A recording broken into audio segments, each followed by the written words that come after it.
Un grillo en tu almohada. Lecturas compartidas.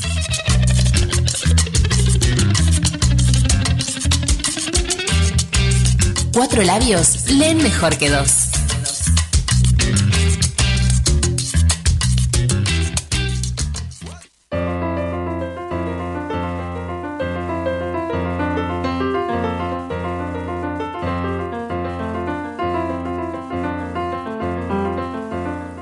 La idea del eterno retorno es misteriosa y con ella Nietzsche dejó perplejos a los demás filósofos.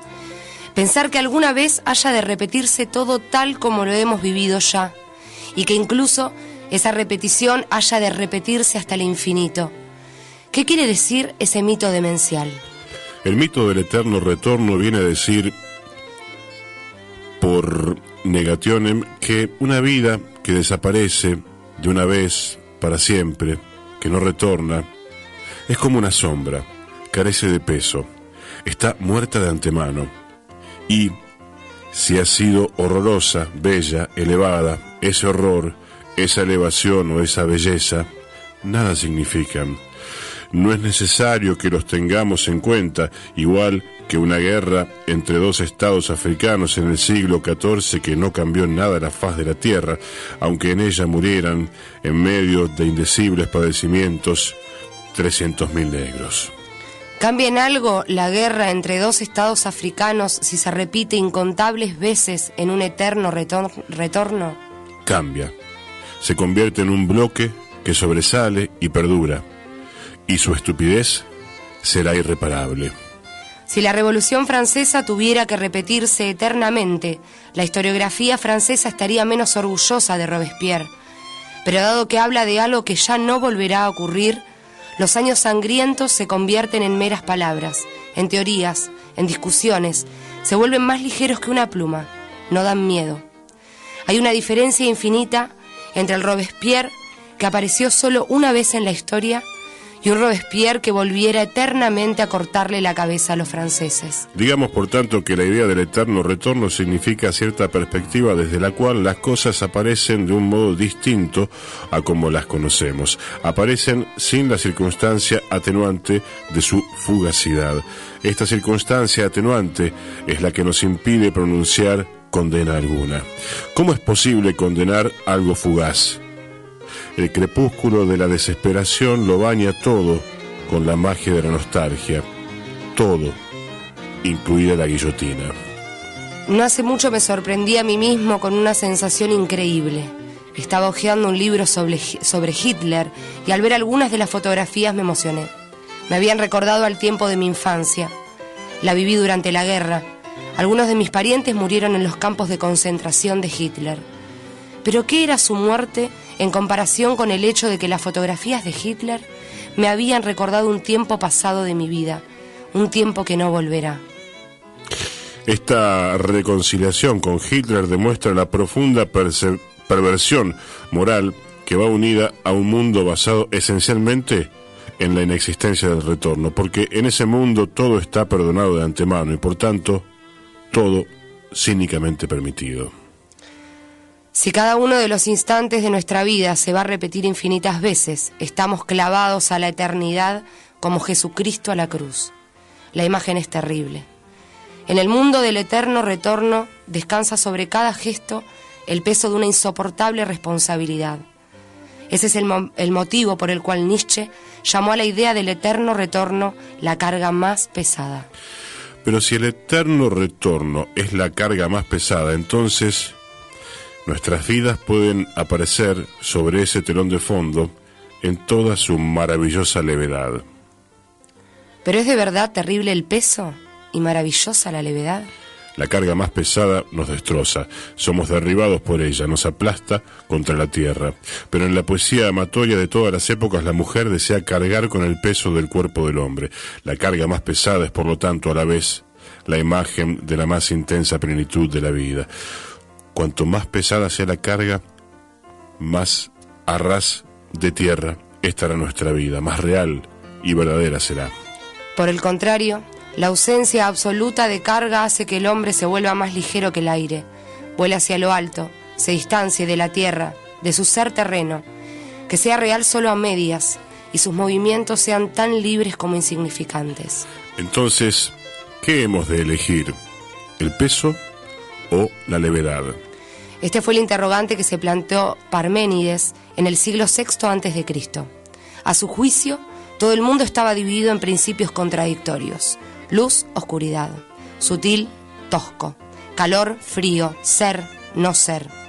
Uno de los polos de la contradicción era, según él, positivo: la luz, el calor, lo fino, el ser. El otro, negativo. Semejante división entre polos positivos y negativos puede parecernos puerilmente simple, con una excepción. ¿Qué es lo positivo? ¿El peso o la levedad? Parménides respondió: la levedad es positiva, el peso es negativo. ¿Tenía razón o no? Es una incógnita. Solo una cosa es segura: la contradicción entre peso y levedad es la más misteriosa y equívoca de todas las contradicciones.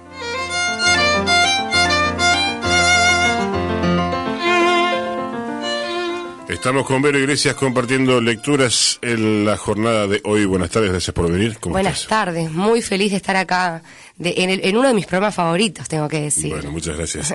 ¿Qué leímos? Leímos La insoportable levedad del ser, la primera parte, el apartado 1 y 2, de Milán Kundera. ¿Por qué lo elegiste? Lo elegí porque, bueno, ante la invitación pensé en qué estaba leyendo ahora y estoy indagando en nuevos autores que tal vez no tengo tan profundizados, ¿no? Y este libro en particular, con este inicio, en su momento cuando lo leí me atrapó mucho esta idea de la levedad y el peso, justamente, que creo que es una contradicción que mismo hoy yo personalmente sigo teniendo. Y que en cada decisión que voy tomando está esta contradicción presente, la hago consciente y trato de no cargarme del todo, pero entender que el peso y el enraizar y el dar profundidad a ciertas cosas es necesario. Así es que lo elegí por eso. Claro, el tema de las tensiones entre, por ejemplo, bueno, no sé si lo podríamos ejemplificar o en qué lo vivís. No te vamos a hacer una situación de psicoanálisis acá, pero, o no te vamos a pedir que publiques las entrañas, pero tal vez a modo de ejemplo de alguna cosa de vida. Y en cosas de vida, mira, voy a traerlo a algo más actual tal vez, Sí. Y creo que, bueno, hoy en el programa hablaban un poco, también vos nombraste la situación de la falta de agua en Montevideo, Sí. y dijiste con qué liviandad a veces podemos hacer referencia a estos hechos, Sí. y creo que la vida se ha vuelto un poco así, ¿no? Todo muy efímero, todo muy fugaz, no sé, pienso Instagram, estas cosas del instante, solo un segundo, donde nada se profundiza y en realidad tal vez en el peso esté la respuesta a un montón de problemáticas que hoy estamos sufriendo y padeciendo de alguna manera. Incluso siento que muchas veces en mi vida yo fui la plomo. Uy, qué plomo, no se puede decir nada, no se puede hacer ningún chiste, ¿no? Y a veces ese peso, ese plomo, tiene que ver con tomar conciencia tal vez y justamente esto, hacernos cargo de que hay cosas que hay que hablar, por más pesadas que parezcan. Y bueno, y no queda fuera de eso, digamos, temas que hoy por lo menos a mí personalmente me preocupan, que tiene que ver con el extractivismo, el cambio climático, el colapso, si uno quiere, y uno cuando habla de eso en cualquier reunión, sea cual fuera, sos el pesado, la pesada que trae esto. Y creo que en ese peso está la conciencia y en la conciencia está el compromiso y la participación. Y bueno, creo que el peso hoy, en mi vida hoy, creo que el peso es lo que me trae respuestas, ¿no? Yo tengo la percepción de que en cualquier conversación, cuando algo, además de que sea un tema global o político, cuando, pongamos que no sea uno de esos temas, cuando empieza a aparecer algo de algún tipo de profundidad, es decir, cuando empieza a aparecer la angustia en la propia persona con la cual uno está conversando, inmediatamente se acuerda de que dejó el agua puesta o que la llamó a la tía. Entonces la charla es, hola, ¿cómo estás? Bien, vos, jijiji, jaja. Cuando aparece algo latente, que es como esa amenaza de la angustia, bueno, eso es una pesada, digamos. Claro, totalmente. Y esto de... hay como una tendencia hoy a tomar todo con liviandad, como si la liviandad fuese un sinónimo de salud, o de salud mental, de salud física, de bienestar. ¿Cómo andas? Bien, no me pasa nada. Tal cual. Y seguramente a todos nos pasan cosas, ¿no? Eso está, pero es obvio. Y en esa no profundización, creo que, bueno, acá habla esto, ¿no? El peso nos pone al ras de la tierra. Y al fin y al cabo la materialidad tiene peso, y si algo de lo que pensamos, el campo de las ideas o de la imaginación, lo queremos hacer materia, hay que abordar un peso. Y creo que sostener a veces esos pesos, ¿no? Ser sostén de lo que pesa es lo que más nos agota, pero a la vez yo siento que es lo que deja impreso en esta realidad que hoy vivimos, algo trascendente, algo que pueda generar un cambio, que pueda hacer huella para que haya una continuidad en diferentes cosas, ¿no? Y digo, como vos decís, no solo es la política, la cultura, sino lo social, lo familiar, lo afectivo, lo emocional, lo psíquico, lo psiquiátrico, ¿no? Un montón de cosas. El hecho de estar vinculada con la niñez, ¿te trajo nuevas preguntas en ese sentido o en otros? Sí, yo creo que sí. Bueno, esto que te decía, a mí me parece que por ejemplo, en mi niñez, por la estructura familiar y no sé, el entorno en el cual yo me crié, había mucha liviandad en ciertas cosas, y pasaba mucho esto de, bueno, de esto no se habla, bueno, vamos, se hierve el agua, poner los fideos, y siempre tuve el rol de ser la pesada, ¿no? Tanto en la familia, de niña, como, bueno, en grupos de amigos, y creo que más en mi edad adulta pude encontrar ese resonar en espacios donde yo decidí pararme y personas con las cuales yo decidí vincularme. Así que sí, mi niñez me hace reflexionar mucho sobre dónde me paro hoy día, porque tengo la libertad de elegirlo sin que me pese tanto la mirada tal vez de un entorno que con amor trataba de marcarme un camino, ¿no? También. Pero ahora estabas vinculada con otras niñeces también. Estoy vinculada con niñeces que están en... Bueno, que también eso, estar frente a un grupo de niñes me hace cuestionarme todo el tiempo mi adultez y decir, bueno, ¿desde qué lugar yo hoy con 36 años quiero controlar algo de todo esto? Simplemente pienso en los niños como las niñas en una posibilidad de realmente generar una transformación. Que entiendo que nuestra generación quiso, pero todavía hay un montón de obstáculos, ¿no? Y poner en las niñas realmente las herramientas para que ellas puedan hacer uso con libertad de esas herramientas y poder moldear un poco la realidad acorde a sus intereses, sus visiones. Hoy creo que es mucho más fuerte que seguir depositando en algo, en algunas cuestiones muy antiguas, siento, ¿no? Todo el poder y toda la razón y no sé, a mí estar con niñas me ha refrescado mucho en esto de creer más en lo que uno realmente hace, de pararse en lugares de convicción y no por obligación y no porque bueno, no me queda otra, esto de ofuscarnos con, bueno, tengo que permanecer acá para sobrevivir y poder ver un poco más allá y decir, bueno, si todo es tan efímero como la vida, más vale que mi paso tenga peso porque también se va a ir. Y los niños no tienen un minuto de duda de plasmar en esa realidad, en ese instante, su esencia, ¿no? Y creo que eso es una deuda que tenemos un poco les adultes, ¿no? A veces es un pensamiento lógico que es... Total. Che, si tirar basura contamina, no tires. No tires, es claro. corta, digamos. Re simple, o algo sí. así, y bueno, claro. Sí, incluso esto mismo de a veces reproducir formas que decimos que no están buenas, pero en la práctica las llevamos adelante con mucha liviandad. No sé, mi hija me marca mucho un ritmo de... Mamá, me dijiste que el celular no sé qué y vos estás un rato mirando el teléfono. Apa, sí, tenés razón. ¿No? Como también volver a revisarnos. Claro. Que no por ser adultos tenemos todo tan claro y somos infalibles, ¿no? Y que el lenguaje nos construye en parte, pero poco puede construir a la hora de transmitir. Uno puede decir, hace tal cosa, hace tal otra, pero después te junan, te ven. Tal cual, haz lo que yo digo y no lo que yo hago, viste, que está mucho eso y en realidad creo que la responsabilidad está en empezar a hacer lo que decimos que hay que hacer. Estamos compartiendo lecturas con Vero Iglesias y en el caso del teatro, que es pesado, es liviano, ¿para qué es las dos cosas? Yo creo que esta contradicción que plantea Milan Kundera al inicio del libro está en todo, claro, como una ambigüedad, ¿no? El teatro, por lo menos el teatro desde el lugar que yo lo estoy transitando, tiene mucho peso, es muy pesado por momentos. De hecho, hablamos con muchos colegas que estás atrás de la pata por salir y decís, ¿para qué carajo hago esto? ¿Por qué no me dedico a ser, no sé, recepcionista?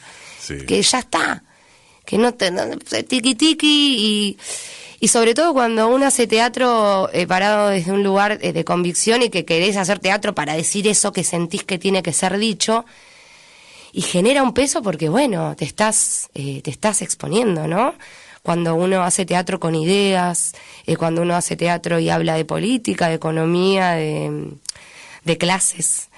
Pero a la vez me da liviandad cuando me voy a acostar a la noche, viste, esta imagen medio trillada, pero digo, cuando uno se va a acostar y decís, bueno, con mi conciencia estoy súper tranquila, esa es mi liviandad al final, de que todo lo que hago con peso y con profundidad y donde busco realmente que se enraice algo porque creo que es la manera, me da la liviandad de la conciencia, de saber que estoy haciendo lo que creo que hay que hacer, que no voy a hacer algo de lo que no estoy convencida. Entonces el peso del teatro se convierte en la liviandad de la existencia, digo, ¿no?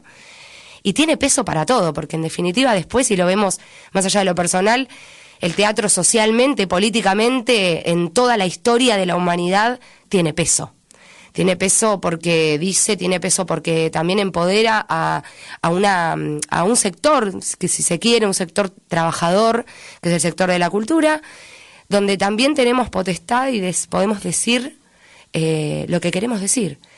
Y ante un montón de personas que a veces están preparados o no, o quieren o no escuchar eso que estamos diciendo, pero bueno, evidentemente hay gente a la que le resuena y hay otra gente a la que le incomoda y le molesta. Entonces el teatro no es algo livianito. Por lo menos espero que no lo sea, ¿no? Compartimos más o menos edad, es decir, generación, y uno puede observarse en medio de una generación, bueno, una que víctima del genocidio, una asesinada,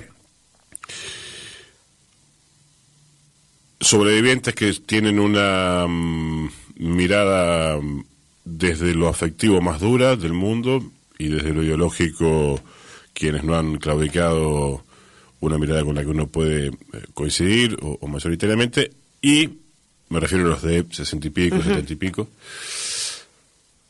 y otra generación de 20 y pico, porque ya no somos tan jóvenes, o no tenemos 20 y pico por lo menos. No, tal cual. Que tiene cierta lejanía de aquella generación, en tanto, a ver cómo lo podemos expresar, nace en una pretendida democracia sin determinadas, dando por natural determinadas cuestiones, y con cierto relativismo posmoderno de toda opinión es válida. Uno cree que no, que hay opiniones que no son respetables, lo mismo que acciones, y a veces, y esto te lo planteo porque compartimos generación y porque hay espacios dentro del ámbito de la cultura que también compartimos, y a veces uno se siente con cierto peso en no sé si hacer de nexo, pero en interpretar qué hay de válido y de valioso en ambos lados, digamos, del arco etario. Bueno, y en ese sentido quería compartirte esto, que es más que una pregunta, una reflexión, para saber si vos lo percibís también de esa forma, como punto generacional que tiene la capacidad de interpretar las dos cosas y la validez de ambos planteos. Sí, estoy totalmente de acuerdo y parto de uno de los espacios que nos encuentra es el Centro Cultural La Panadería, como en otros momentos de la vida nos han encontrado otros espacios, y justamente esto que vos traes lo pongo acá, en este espacio donde hay una convivencia y un intercambio constante entre muchas generaciones, ¿no? Que siguen ingresando constantemente personas nuevas al espacio, que son mucho más jóvenes. Y creo que vuelvo a esto de lo que hablaba hoy, del enraizar para que haya una continuidad. A veces es complicado como querer que alguien comprenda desde la experiencia que tiene uno o desde lo que uno entiende como, no sé, valioso, tal o cual información o testimonio, o lo que uno va tomando. Yo creo que está en nuestra generación, como en las generaciones más grandes, como dijiste, poder encontrar la forma, pero adaptándonos también. A que tal vez la manera en la que a mí me han llegado un montón de información, de vivencias, de conocimiento vivido sobre una época que yo no viví, mucho más cercano, como decís vos, gente que la vivió en primera persona y que es con gente con la que convivís, con la gente que te crió, que te educó. Y esta otra generación que viene un poco más alejada, pero que viene habitando esta democracia que coincido que es como muy formal, ¿no? Esta democracia representativa, no participativa, que es muy loca y que está en constante amenaza, ¿no? Porque lo estamos viviendo hoy día, al momento de que, no sé, ahora se acercan elecciones y tenemos que elegir. Y cuando tenés que elegir te preguntás si estás eligiendo a partir de tu convicción o más o menos lo que mejor se adapta a lo que uno querría ver plasmado en el sistema, ¿no? Y yo creo que las nuevas generaciones tienen apertura para escuchar, para recibir un poco de esta experiencia o de este camino que uno viene haciendo también en esta puja constante de ideologías, de maneras de ver el mundo. Pero bueno, que también tenemos que encontrar la manera de acercarnos con estrategias, ¿no? Lo pienso como hasta una manera pedagógica, si se quiere. Según el público al que uno se dirige, tenés ciertas estrategias comunicativas, de participación, de convocatoria, y está en nuestra obligación ayornarnos, que siento que ahí es una falencia que a veces yo encuentro en otra generación, que pretende que, bueno, como esto funcionó siempre, de hecho hay mucha gente que dice, no, porque en mi época esto era así y así, pero ese así hoy no sirve, este es otro mundo, esos son otros habitantes de este planeta, entonces tenemos que ayornarnos, tenemos que adaptarnos y poder generar esa continuidad de conciencia y de lucha, porque no puedo evitar pensar en eso, ¿no? Que hay objetivos y hay causas que trascienden las individualidades, y ahí creo es donde hay que poner el ojo, que las nuevas generaciones no se olviden de que somos seres colectivos, ¿no? Como que la respuesta también está en la red, en lo colectivo, en lo que ya se viene haciendo. Que no se olviden que no todo se crea hoy porque yo lo descubrí, sino que seguramente esto tiene un trasfondo y hay que indagar para, de última, si te identificás con esta causa, hacete parte de lo que viene sucediendo y transformar desde ahí, darle poder a lo que ya está. Y no pensar que, porque a veces somos los jóvenes, nos volvemos arrogantes en algún momento diciendo, bueno, pero esto yo descubrí la pólvora y... Ahora vengo yo, claro, con esto y cambio todo, sí. Totalmente, y creo que está bueno desde todos los lados, de todas las generaciones, poder sumarse a la lucha que está instalada, con las nuevas formas, con los nuevos conocimientos, con las nuevas perspectivas, pero hay una lucha instalada en muchos aspectos y está bueno ser parte, ¿no? No quedarse fuera de eso tampoco. Estamos compartiendo lecturas con Vero Iglesias. Estudiaste periodismo, haces música, haces teatro, o sea, sí, todas cosas de la comunicación. Ay, gracias, sí, yo siempre digo eso. Sí, ¿sabes qué querés decir? No sé qué quiero decir, sé que tengo mucho a veces pienso que tengo mucho para decir y en realidad me encontré haciendo, en el hacer la respuesta, ¿no? Uh-huh. Antes pasé por letras. O sea, esa no lo sabía. Sí. Esa la tuve en la uni y como siempre busqué esto, cómo poder decir, y siempre entendí que quería decir para cambiar el mundo en un momento. Uh-huh. Y dije, no tengo que decir tanto, capaz que tengo que hacer, y en ese hacer va a llegar mucho más claro el mensaje ese que yo quiero uh-huh. dar. De algún modo, como un escritor, una escritora pueden pensar escribiendo directamente. Claro. Es decir, sí. No ser el puente que comunica algo ya preelaborado Total. Hacia el papel, sino en la propia práctica de la escritura aparecen casi en los dedos las ideas. Sí. Y en el teatro, en ese sentido, porque son cosas, no es lo mismo pero es igual, dice Silvio, pero también son cosas diferentes. La pregunta sería, ¿qué cosas vas encontrando con las diferentes formas de comunicación de estas que mencionamos? ¿Y en el teatro específicamente o en general? En la que quieras. En la que quiera, me encanta. Bueno, he pasado por muchas, pero uh-huh. digo, en esto de... En el teatro particularmente hoy me paro más ahí porque es desde el lugar de donde estoy también... También me ha abierto el teatro la puerta a ocupar otros espacios y vincularme con personas que siento que también tienen algo re importante para decir y a las que me gusta escuchar mucho también. Y el teatro me ha dado esta posibilidad de, el arte en general, ¿no? La música también, de poder como generar algo contundente y que sea como una síntesis de ese todo. Porque a veces cuando pienso en ideas o ideas que quiero comunicar, es un montón.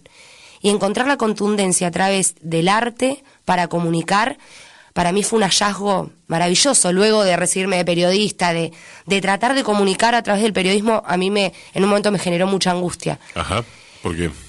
Porque no encontraba, o el medio, porque suele pasar, que uno sale con todo unas ganas de hacer, y el medio, hablo del medio de comunicación, ¿no? El medio en sí.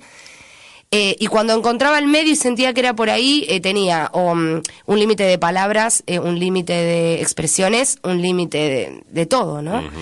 Y el arte te da la posibilidad de que no haya límites si uno puede encontrarle la vuelta, darle la forma y generar esa síntesis. Para mí en una canción, por ejemplo, no solo habla la letra, sino que habla la música, habla el estilo, habla la misma voz. En el teatro me pasa lo mismo, no habla solo el texto, sino que habla la puesta, hay muchos lenguajes que se hacen parte, entonces uno puede generar un mensaje más contundente y que llega de otra manera, y luego el espectador o el oyente o quien sea tendrá el tiempo de ir como deglutiendo poco a poco todo eso que uno intentó o buscó comunicar, pero me parece que es más reflexivo y no se encuentra otra manera, que sea en una hora de una obra, no te doy un mensaje, te doy 10, 15, no sé, agarrar el que te agarraste. Mensajes y estímulos. Mensajes, estímulos, preguntas. Preguntas, claro. Despierta cosas en los otros que es diferente a la bajada de línea por ahí. Total. Que hacemos aquí, por ejemplo. Sí, o incluso ingenuamente a veces llega gente a una sala que capaz que si supiera tan bien lo que uno le iba a decir, no iba. O me ha pasado, ¿no? Que obras que decís, esta persona va a hervir, y le encantó, y decís, claro, no le llegó tanto este mensaje, le llegó otro. Y eso sucede, ¿no? Como esas subjetividades, pero a la vez es interesante eso, que el mensaje se polarice según quien lo recibe también. Se supone que lo más masivo tiene que ser menos elaborado. Sin embargo, por ejemplo, Nuevo Drama, que plantea obras cuyo punto de partida son justamente, por ejemplo, Brecht y cierta elaboración de la dirección, de la actuación, etcétera, sostiene en cartelera mucho más tiempo, incluso, se sostiene como grupo de teatro, ya es un punto de partida diferente al de otros. ¿Cómo pensar, en tu caso, que además participás en música, por ejemplo, de otros proyectos con otros códigos, digamos, esa relación entre complejidad, masividad? Y es loco, porque encima justamente Brecht, que se habla, ¿no?, de un teatro pedagógico, que en su momento él escribía para formar a una clase social, una clase trabajadora que no estaba alfabetizada. Obviamente que entiendo que en ese momento tal vez ese público también era más ávido del teatro y podía haber una obra de 3 horas, porque hablamos de esas duraciones, 2 horas y media. Yo creo que acá, en este caso, como decís, Nuevo Drama lleva 31, este año cumple 31 años como grupo de teatro. Y creo que, no sé si es tanto la masividad, sino que el que se pueda sostener es justamente por la contundencia, esto que hablábamos. Hoy día, la obra que está en cartel es Santa Juana de los Mataderos, y Santa Juana lleva un montón de funciones, siempre con un montón de público, gente que la vuelve a ver. Sí, masividad me refería dentro de lo que se ve en el teatro. Digamos. Claro, sí, y más el teatro independiente, público, ¿no? Claro, sí. Totalmente.